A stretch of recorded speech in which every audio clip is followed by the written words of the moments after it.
Yes.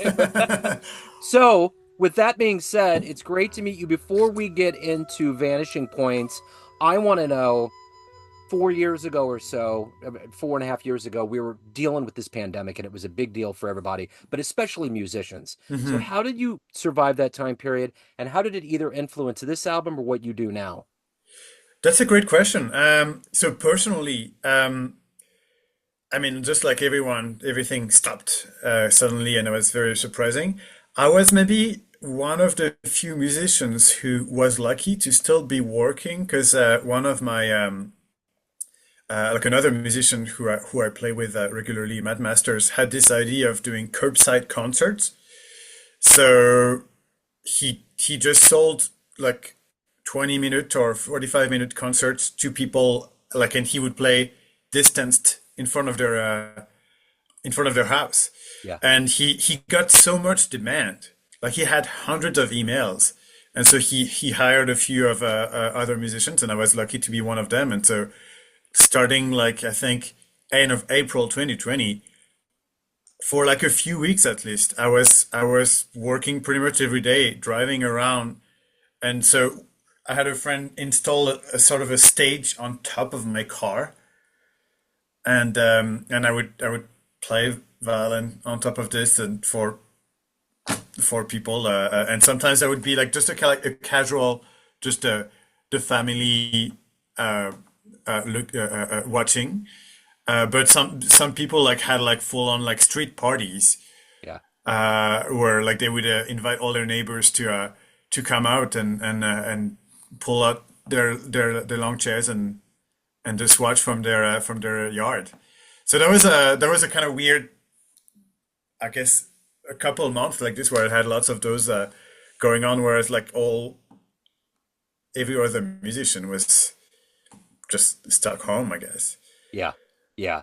Yeah. It was definitely a time of trying to figure it out and getting out into fresh air. So, we're in better times now here in 2024. Vanishing Points is the new album from the band. Talk to me a little bit about the band and how you artistically stitched this together. Yeah. So actually, this also happened at the beginning of the pandemic. Um, I don't know how I found that time, like, cause like I, the kids were home all day long and my wife had to work, so I pretty much at 10 p.m. every night I would just like find some time to like work on putting this together, and because I came from Montreal, I had some strong ties with friends and musicians there, and I was trying to find ways to reconnect with them. And that's how I got the idea of having musicians from Calgary, where I am, and Montreal, where I came from, come together to make this band. And yeah, so at the beginning of the pandemic, I asked around, and people were enthusiastic, and eventually we got funding to be able to make the project be alive. And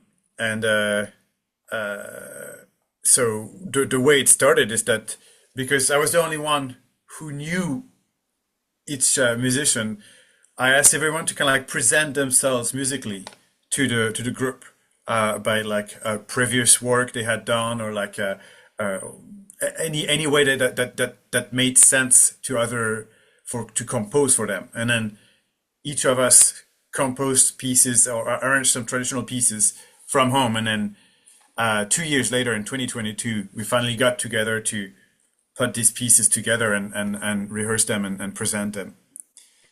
So talk to me about the band. How exactly what's the chemistry like? How did all of this come together? Yes, so all the musicians were chosen, and having like being pretty diverse in the musical backgrounds they have, but have two things in common: is some sort of interest for traditional music, whether it's from anywhere in the world, really, and improvisation, like really like people who love improvising, whether it's in a jazz context or it's in a more like a free jazz or like free improv context, and uh, and so those two things in common is like really what ties the project together. And then all the other backgrounds that people have is what makes it more rich. Um, and that's and then the compositions also reflect that. They reflect some of them are more traditional. Some of them are really relying on improv heavily, and but having some like some traditional music influence.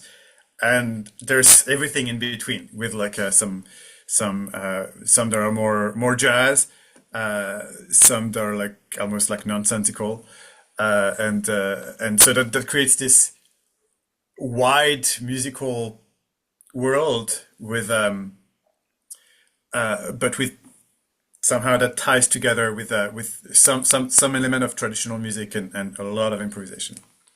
So let's talk about your journey. How did you get into the music, and how more specifically did jazz become your focal point? Um, so I started as a classical violinist and pianist when I was a kid. Um, I always had an interest for improvisation, even early on. I like to just like play whatever. Um, and I like jazz without really understanding it. I guess I started getting in more into jazz after high school when I was just getting into lots of different contexts, whether it's rock or or jazz manouche, and I didn't even consider myself a jazz musician before I got hired to play a show with William Parker that I really didn't expect, but it happened. I was like, well, I guess I must be a jazz musician if that's happening. I guess I've always been anyway in like personally in the outskirt of jazz, like more like free jazz and swing. Like I'll do some like more regular jazz, but it's maybe not my so yeah, regular jazz. I don't know if that's a good term, but like Right. more mainstream jazz. I mean, maybe more less at ease in that. But yeah, I guess improvisation was really the thing that made me attracted to jazz. So what do you like the best about being a professional musician? What do you look forward to every day? Oh, well, I guess my life as a professional musician is just kind of like it's a lot of for me it's a lot of admin daily to try to hopefully get things working, whether it's being able to like create new project or recording albums or getting gigs. And then there's like this intense sparks throughout the year where I get to like be a full-on artist and create, whether it's like a couple of weeks ago I was in recording in Ireland for a couple of weeks, which was like okay, I get to be like to really play music, create music, being a musician full on for a couple of weeks, and then even on there's a gig that's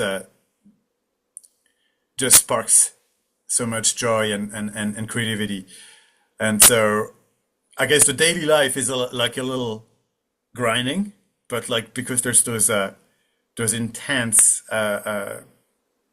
joyful moments of creativity, whether they're short or sometimes hopefully long, then they make it everything worth it. So if you could get into a time machine and go back in time and see one musical performance, whether it's jazz or otherwise, who would you love to see live?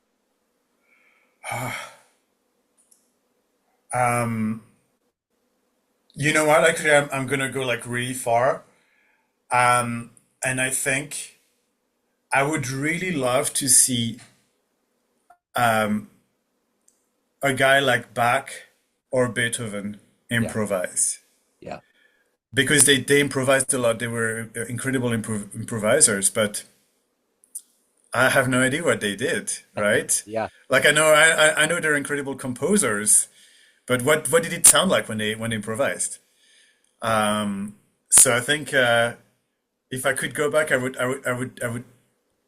would see one of these guys, one of these greats improvise to see what the hell did it sound like. So is the band how are you promoting the album? What kind of live shows are taking place? What's going on to promote the album? So the great thing about this project is that it brings people who are 3,000 kilometers apart. The problem about this project is that we're 3,000 kilometers apart. Yeah. So it's that's something I realized after a while. So this is actually really hard for us to get together. It's like it's costs a lot of money just to do one concert. So to promote the album, the way we went around it is that we did two release separately, where we had a listening party of the album, and that might sound not quite exciting compared to live music, but it's something that we really don't do enough. Yeah. And maybe musicians we do it more often, but like a lot of people told me after the listening party, um, that they couldn't remember the last time they had listened to an album back to back, Yeah. and with no interruption, like not like washing the dishes or doing something, like just like really listening, Yeah. and that's all. And so that's what we did, and that was right. And then we played. So the four of us in Montreal played in Calgary played a little bit of what we could do with the quartet we had, and then in Montreal they had more of an ensemble that made sense, and so they played quite a few songs of the album, but with half the band. So if anyone wants to pick up the album, learn more about the band, any of the good business, good news, where do they go? So you can go to calgaréal.ca. There's going to be everything there, then including links to. Well, there's a couple live videos of the a show we did in Montreal a couple years ago, and then there's obviously links to the album, whether it's Bandcamp or Spotify or all the places you can listen to, and yeah, a little bit about ourselves and yeah, Cool. Calgaréal this year. I love it. Jeremy, this has been great. Thank you, sir. Thank you for your time. Thank you for talking about the band and the album, and best of luck with it. Thank you so much. Really Yeah, appreciate you, Joe. absolutely.